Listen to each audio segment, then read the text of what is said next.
We're here in Upland, California, and you can see we're going to start excavating tomorrow, and we're going to build a brand new koi pond. The owners of these koi have relocated, and I just moved these out of their old pond, and unfortunately they're in a very dangerous situation, but they've been there for years and years.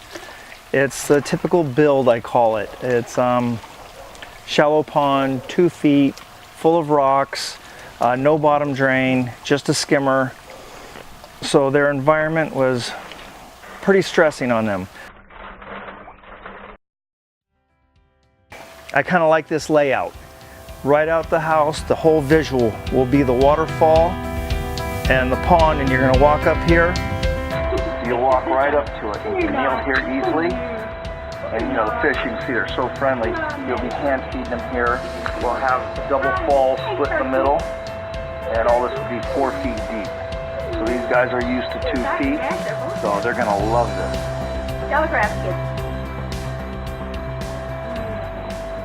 We break ground today. We start with construction, which is depth.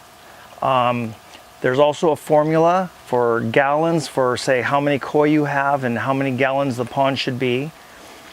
When I build a pond, I always double my filtration. Because if you give someone a limit, like X amount of gallons, you can have X amount of koi. And we can't help it. We love these guys so much. We always have a few more, or a lot more. So I don't even tell people, I just double the filtration. So that's never an issue as far as stressing them out and having a clean environment. And we're going to build a proper koi pond with correct filtration and aeration. A lot of people think it's just a filter. Koi need more air. The bigger they get, the more aeration they need. You know, people sometimes call me and say, my koi are dying, they're floating. And my first question, is it the little ones dying or the big ones? So when it's the big ones, they're running out of air. And it can happen overnight.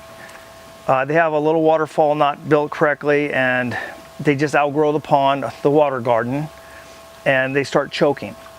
And it's quite common. So there's a right amount of aeration to do for a koi pond. Even when I put them in holding tanks, we have air stones set up. You can see all the air that's going in them.